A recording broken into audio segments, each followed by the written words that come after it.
Hello and welcome to this episode of I Don't Know Jack About Parenting, where today I'm going to talk about the things you get to do with your children. So the big question is this: how are parents like us, who don't have a manual, who are doing the best we can, who feel as though we aren't enough, how are we going to raise healthy, happy children who we are proud of and still keep our sanity in that process? That's the question, and this podcast will give you the answers. My name is Ryan Roy, and welcome to I Don't Know Jack About Parenting, a podcast for parents who are being real with themselves. Hey, welcome back to this episode of I Don't Know Jack About Parenting, where today I'm going to talk about the things you get to do with or for your children.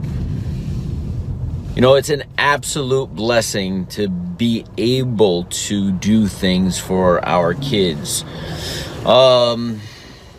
Just yesterday I was talking to another dad, and you could reference back to an episode where I talked about women don't need a man.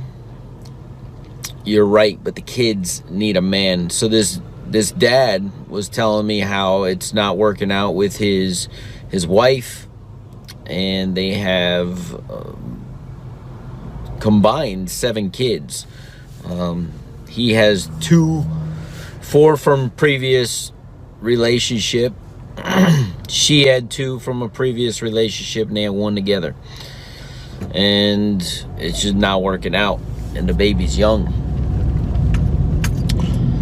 And he says, I haven't seen my daughter in 4 months. She won't let me see her. So we'll fast forward in the day. Last night, I have the best little sleepers in the world. Both of them go to bed at a specified different times, but they both go to bed within an hour and a half of each other. So the little one goes down about 7:30, and then the older one goes down at 9. And there's no fuss. There's no, I don't feel like going to bed. It's like their body clock tells them it's time to go. We've had them on a schedule for a very long time, and they just go to sleep. It's a blessing, but it's also a lot of work to get there. And I don't know that I've done an episode on that, but creating schedules for kids is imperative to, and having systems in place is imperative to having a success in our parenting journey, in my opinion. So last night, the little one, it's at that age. He's not quite 2 yet. And I told him last night, I said, hey, you're not 2 yet. You can't be terrible. He just wanted to be up. He wanted to hang out with his brother. He wanted to play. And he was doing everything in his power not to go to bed. So we tried to put him down. We gave him a little extra time. Instead of 7:30, we're like, yeah, he's just not ready to go down. We'll just give him the 8. At 8 o'clock, we tried to put him down. He popped right back up, and he's up. And my wife tried to put him down, and she has her little bedtime routine with him, and I have my little bedtime routine, and they're not the same, but he knows the different parents, right? So my wife says, well, this is how I put him down. And I was like, well, you do that and I'll do me. She's like, no, it's got to be the same. And I'm like, when you're not here, he goes down just fine. I have my routine. You have yours. He adapts. Anyway, long story short, he just wouldn't go down. We tried to leave him in a room. He's screaming bloody murder. Mommy, mommy, mommy. I walk in, and it's that cry, that uncontrollable cry. Excuse me. And I pick him up out of the crib because I'm just not going to console him. Normally, the strategy is to lay him down, rub his back, talk to him in a quiet, soft, calming voice. And he was just all over the place. And then he's finally, Daddy. And he's on my shoulder, and it's dark in the room. And And I start thinking to myself as I'm whispering into his ear that everything's okay. Daddy's here. It's bedtime. We got to get some rest. Tomorrow's another day. And I'm saying these things, and in my ear, I'm like, wow, I get to comfort him in this moment. Because again, I was talking to this dad who doesn't get to comfort his daughter in that moment. His daughter may want daddy. She doesn't get him right now. So if you're challenged out there and your kids are giving you a hard time, or they just won't go to bed that one night, just realize you get to be the person who comforts these children. You get to be the person that they trust. You get to be the person that they bond with. You don't have to. You get to. And when you get to, you're coming from a place of gratitude. And when you're coming from a place of gratitude, you enjoy the process. Like, there's nothing fun about a baby fighting going to sleep.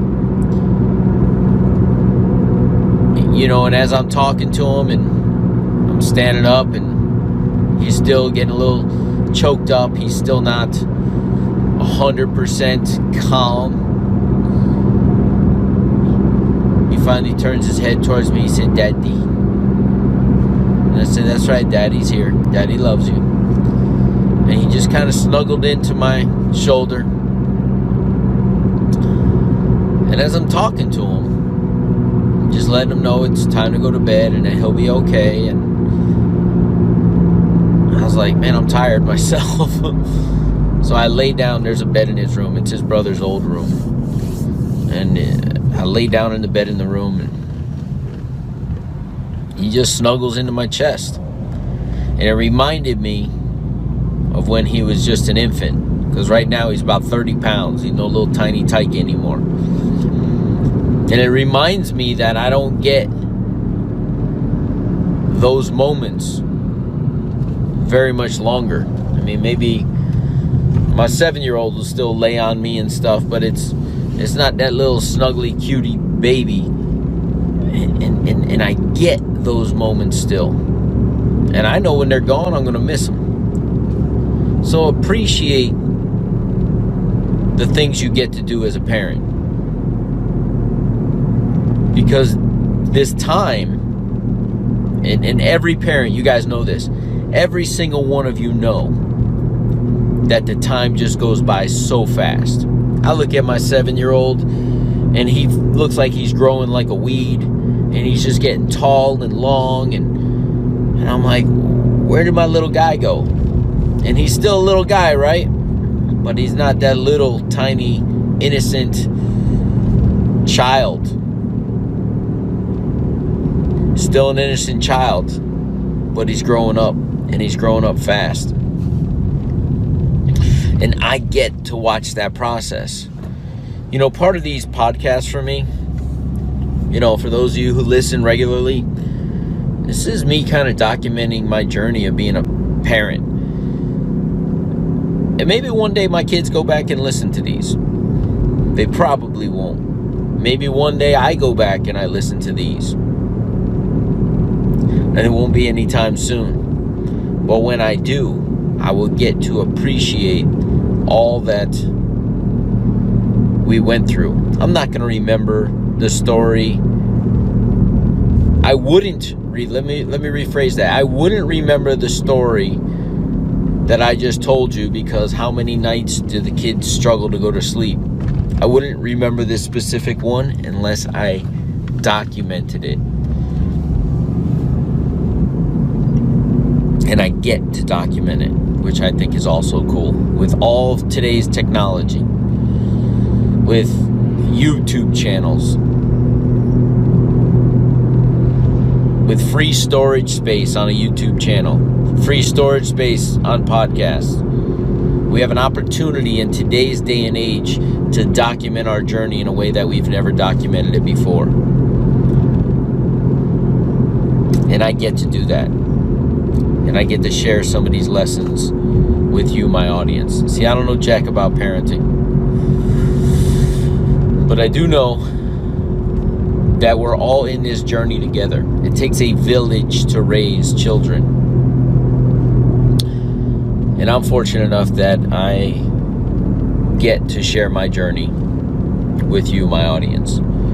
Hey, if you don't have a copy of my book, Be the Dad You Wish You Had, please go get your free copy. Just pay shipping and handling at BeTheDadYouWishYouHad.com/free book. We'll see you in the next episode. Do you want to be the dad you wish you had?